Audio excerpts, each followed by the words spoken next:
Hey guys, this is Mr. Hargesheimer coming with you with your week 6 assignment for NTI and social studies.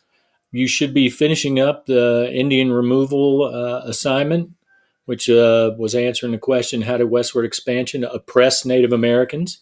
The week 6 is, how could the U.S. make amends to the victims of westward expansion? So we're going to look a little bit more at oppressed groups, and we are also going to look at the ways in which the U.S. Did things in a more peaceful and a more equal sort of way with different groups. And I'm going to ask you all at the end to answer a short answer to put that one together.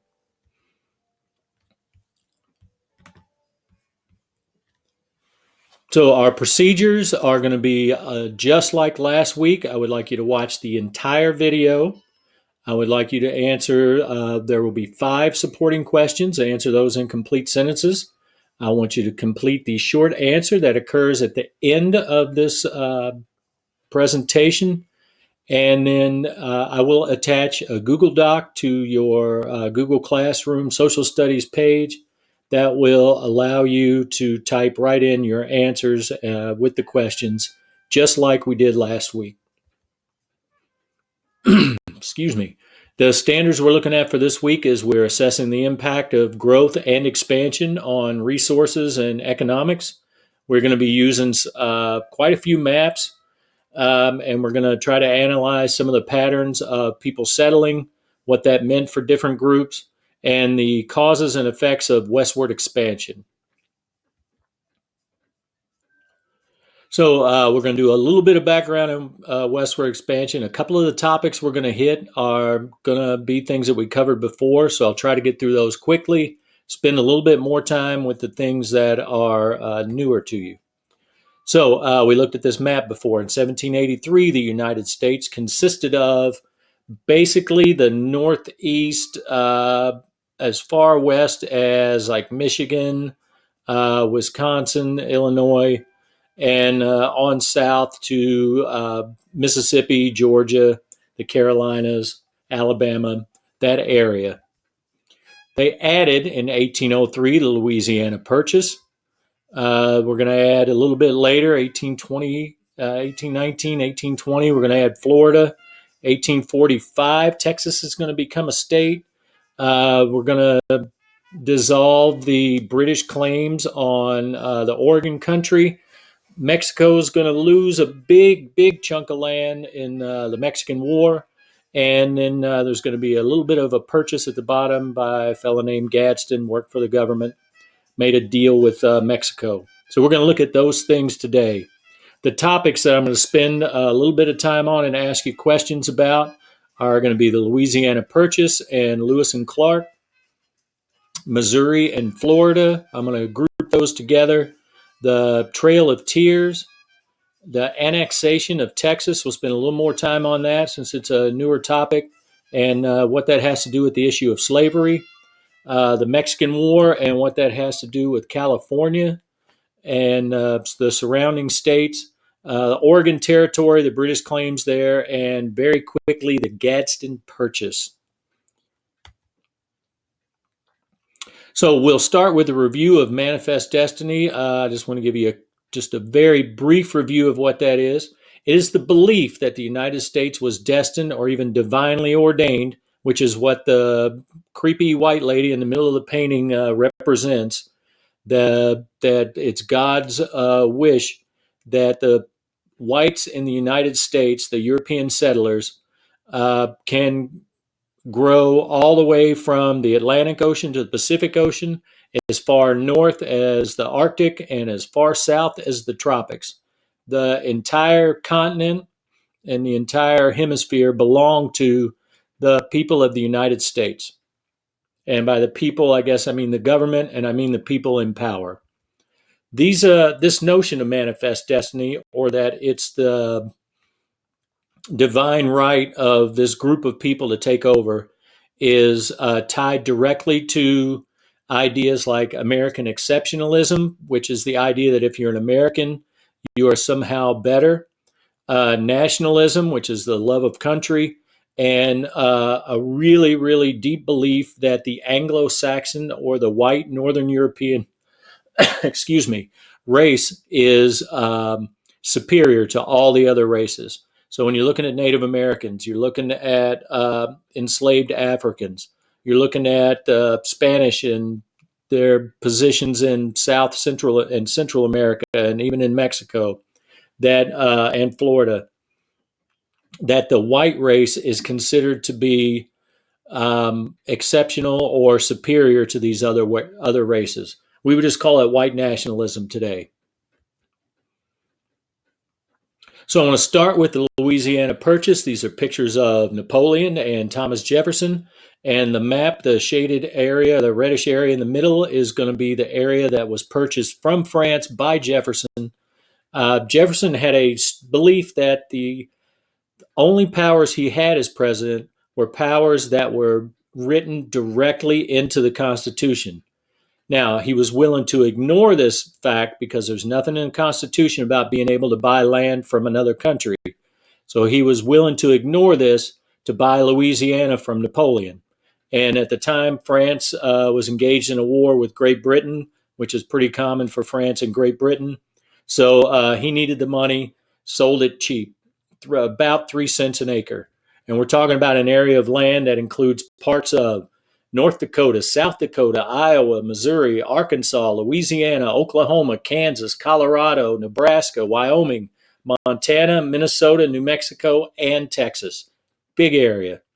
It stretches from the Mississippi River on its eastern border all the way to the Rocky Mountains on its western border, as far south as New Orleans and the Gulf of Mexico, all the way up into what is now Canada.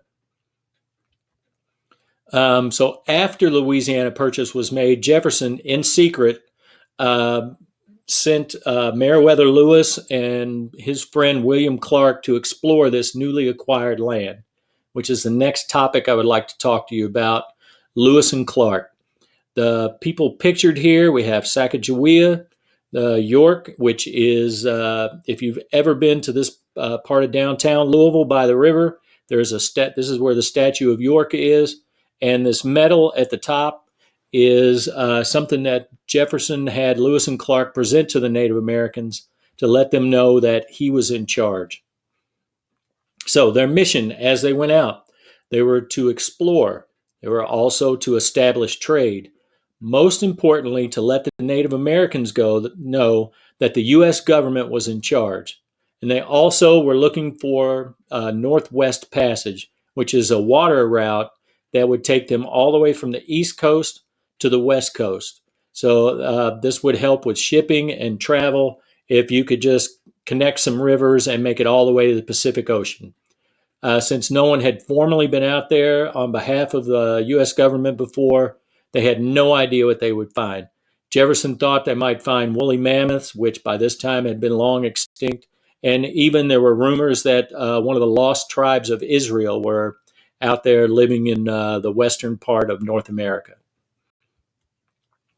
So this group that Lewis and Clark put together was called the Corps of Discovery. It included 33 people. Along the way, they picked up Sacagawea and her husband, Charbonneau, I believe was his name. A side story is that when Sacagawea was young, around 12 years old, she was captured in a war, in a battle, and sold to Charbonneau to be his wife. And by the time that she was on this trip, which would have been years later, she was pregnant. So not only did she go through this difficult voyage or journey with this group of men, but she was pregnant and actually gave birth at the time. And there was one enslaved person, a man that we only know as York. He was enslaved by the Clark family, which means he was on the trip to help out William Clark. He ended up being quite popular with the Native Americans and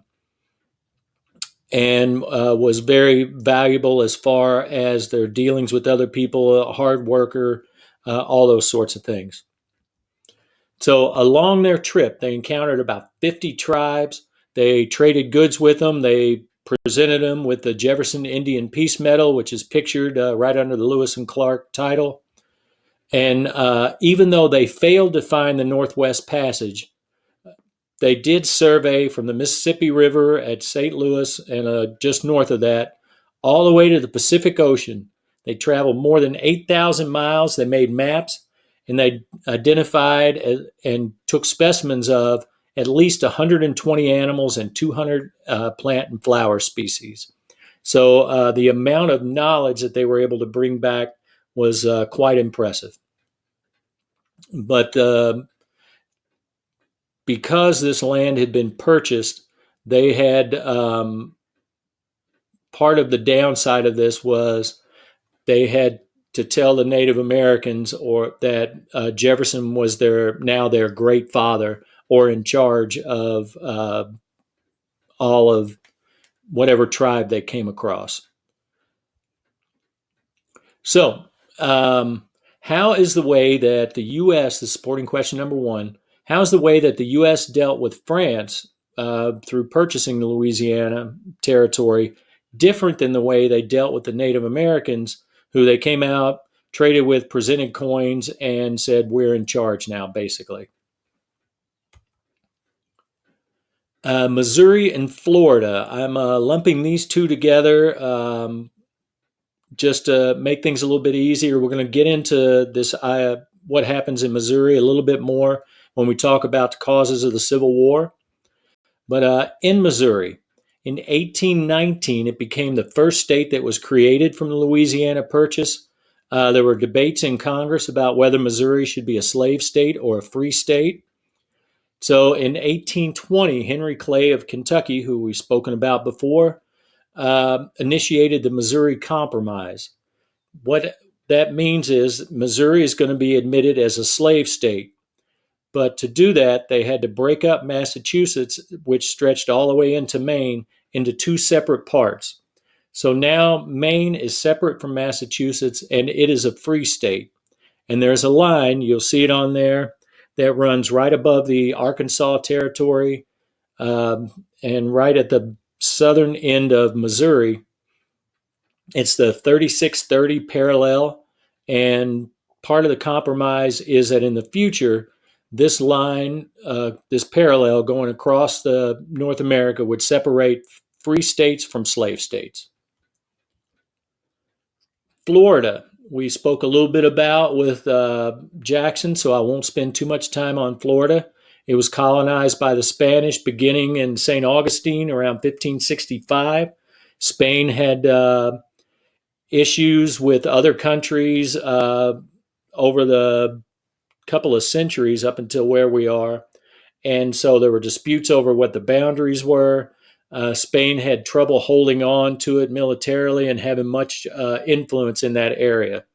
So in 1819, the U.S. and Spain agreed in the Florida Purchase Treaty that Spain would give up the remainder of its old province of Florida. So even though Spain kind of technically held Florida, they negotiated with the U.S. to leave Florida, which, as we mentioned when we talked about the Native Americans, gave General Andrew Jackson, who was military governor of Florida,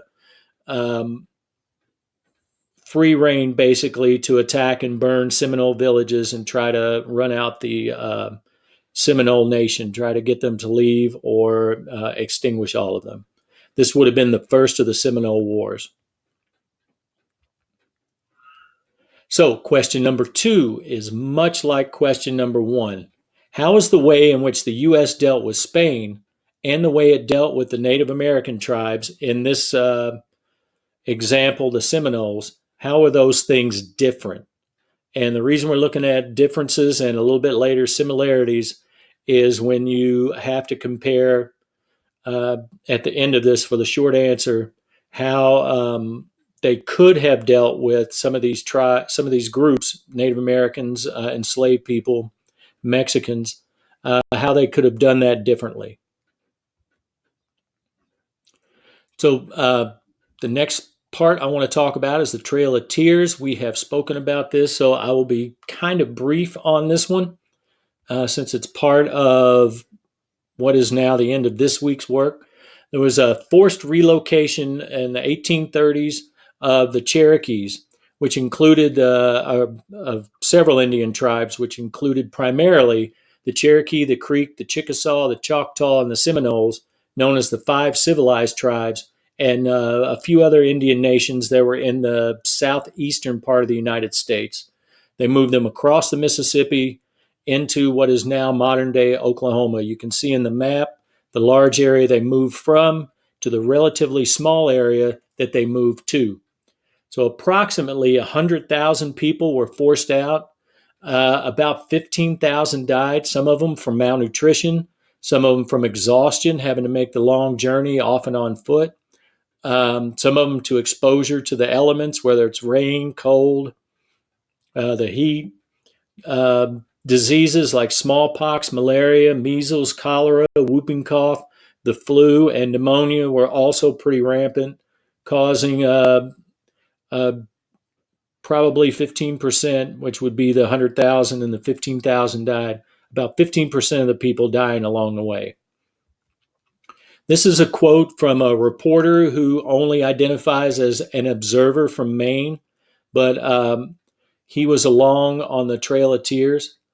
On Tuesday evening, we fell into a detachment of the poor Cherokee Indians, about 1,100. We found them in the forest camped for the night under a severe fall of rain. Many of the aged Indians were suffering extremely from the fatigue of the journey and ill health. We found the road literally filled with a procession for nearly 3 miles in length. So this is 3 miles of people packed onto a road. The sick and feeble or weak were carried in wagons. Multitudes go on foot. Even aged females, apparently nearly ready to drop in the grave, were traveling with heavy burdens.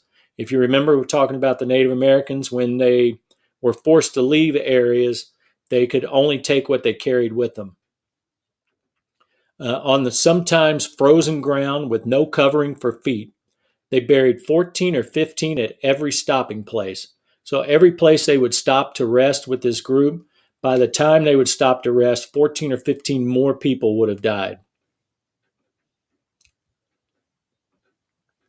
All right, I want to spend a little more time talking about the annexation of Texas. We haven't had much discussion about this at all, other than mentioning that it happened. So I want to talk a little bit about what was going on during that time. So in 1821, this would have been part of Spain and what was called New Spain, which would have included all the way out to California.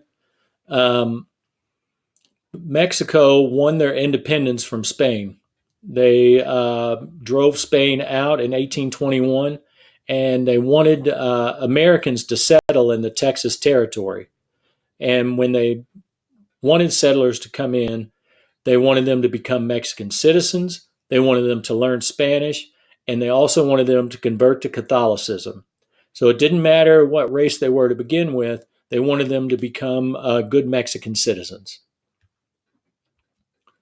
What actually happened, however, is that U.S. settlers brought enslaved people with them, which was illegal in Mexico. They refused to convert. Most of them refused to learn Spanish. The reason that they brought enslaved people is at this time, cotton is becoming the primary cash crop in the United States and the South. The cotton that is harvested is sent north to the factories where we looked at some of the mill girls, the places they got their cotton to produce fabrics and clothing and things was from the cotton that was picked in the South. And the way that the people who owned land in these areas found or thought was the best way to make the maximum amount of money was to force others to do the labor for them. And since there was a desert that separated Texas from Mexico, the influence of Mexico wasn't as strong as the influence of the United States. They were right along the Mississippi River on their eastern edge, which would have given them quick and easy access to the port of New Orleans. whereby they could ship cotton up north to the mills. So this expansion of slavery is a big reason that Texas is settled and becomes independent. In 1824, uh, the Mexican Constitution was overturned. Before that, when settlement started, the states' rights were favored, so Mexico didn't have a lot of influence over Texas. But the new Constitution in 1824 gave the central government more power, and they wanted to spend more time having influence over these people that were in Texas. So what happens? Kind of the power goes back and forth between these two groups. The So by 1834, and the two groups being the Mexican government and the people in Texas, the legislature of Texas declares their independence from Mexico. So Texas becomes the Lone Star Nation. They're at this point want to be their own country, independent of the U.S. and independent of Mexico. Fighting breaks out in the town of Gonzales. The Texans captured the city of San Antonio, and the Mexican general Santa Anna marches north with a massive army. And in February and March of 1836, this giant army overruns the Texans at the Battle of the Alamo. Um, the Texans lose, are completely wiped out by Santa Anna and his army. But this Remember the Alamo becomes a rallying cry for the other settlers of Texas to fight back against the Mexican army. So by April of 1836, there was a Battle of San Jacinto where the Texans defeated the Mexican army, captured Santa Anna, and basically ensured that Texas would be independent at this point. So Texas was an independent country for about another 9 years, and they joined, after voting for statehood, joined the United States. So this annexation, or this claiming of Texas by the United States, was a process that took a couple of decades before Texas went from uh, part of Mexico and settlers moving in to expand slavery, uh, then becoming a state. So, the question number 3: what is the connection between the annexation of Texas, or Texas becoming independent and then eventually a state, and the expansion of the slave system in the South? So, shortly after this annexation with Texas, there's going to be a war with Mexico. What happened now that Texas becomes a state? The federal government sends troops down to Texas to at the border with Mexico, which would have been the Nueces River at this point, to and at the time they were sent there to keep an eye on the Mexican army, which was camped across the river. But what actually happened was that the presence of the American army and some of their actions caused the war to begin. So in 1846, this war with Mexico begins over a border dispute. And the American army won almost all the battles in this war. They captured land and they made it all the way to Mexico City. And the war ended with the Treaty of Guadalupe Hidalgo in 1848. So it's about a 2-year war. Texas expands all the way down to the Rio Grande. Big areas of California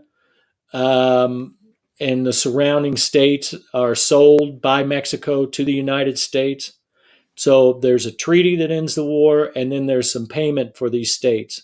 It's going to include Texas, California, Nevada, Utah, and then parts of what will become New Mexico, Wyoming, Arizona, and Colorado. So really a giant, giant area of the United States.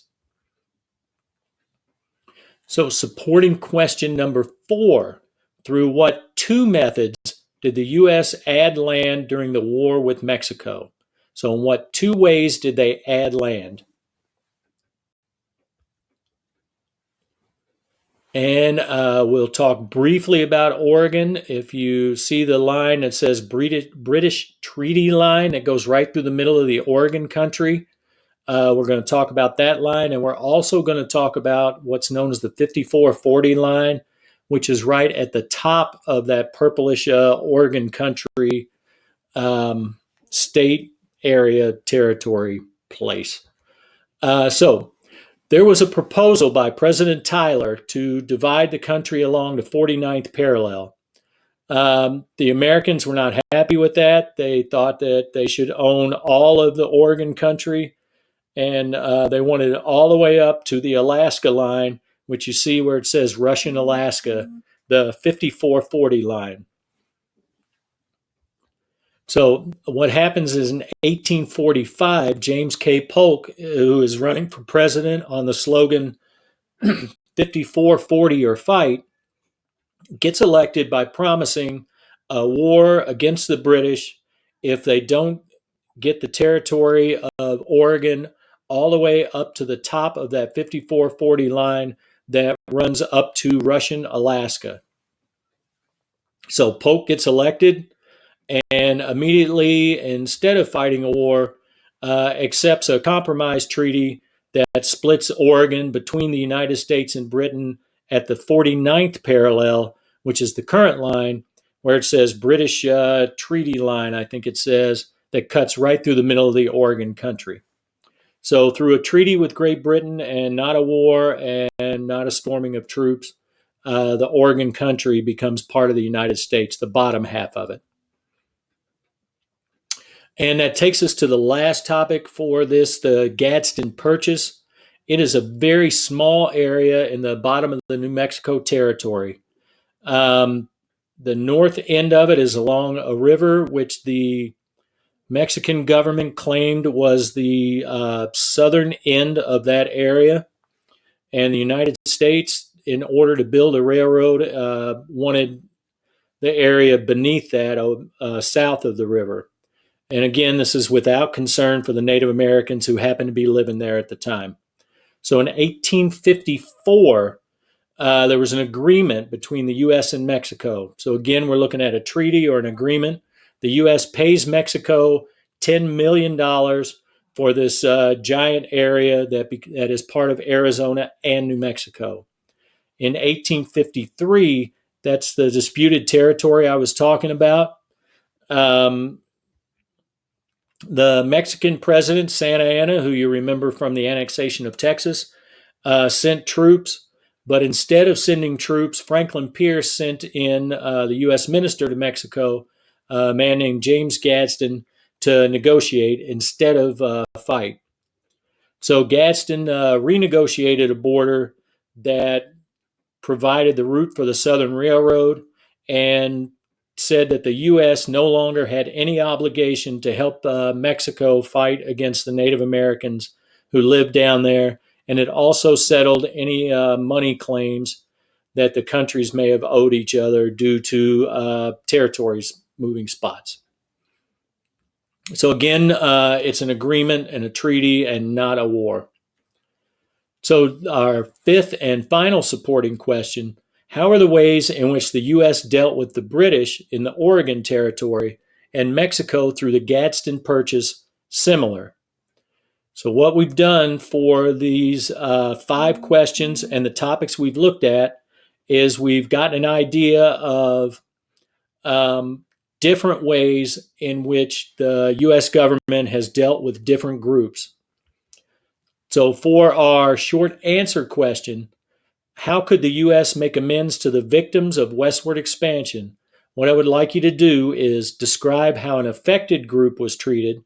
It could have been the enslaved people that were brought to Texas. It could be slavery being extended through the Compromise of 1850. It could be the Native Americans, whether it be the Seminoles or the Trail of Tears. It could have been the Mexicans in the war with Mexico. or the annexation of Texas, or even through this Gadsden Purchase, and compare those groups that were treated poorly with groups that they had more peaceful and more equitable dealings with, including the British, the Spanish, and the French, and even a little bit later, the Mexican government through the Gadsden Purchase. So we're taking, I want you to think about how a group was treated compared to how another group was treated, and how could these victims of westward expansion, again, enslaved people, Native Americans, Mexicans, how could they be treated more like these groups that were treated more peacefully and equitably? You can contact me through Google Classroom. All this stuff will be posted on there. You can email me. I have office hours. I'm going to try to keep a video open noon on a Google Meet video conference on noon on Mondays and Wednesdays. So there are several ways to get in contact with me if you have questions about this. And please, as every week, have a great weekend. Take care of yourselves. Be like our social distancing champion, Bigfoot, and we'll try to get through this as quickly and as safely as possible.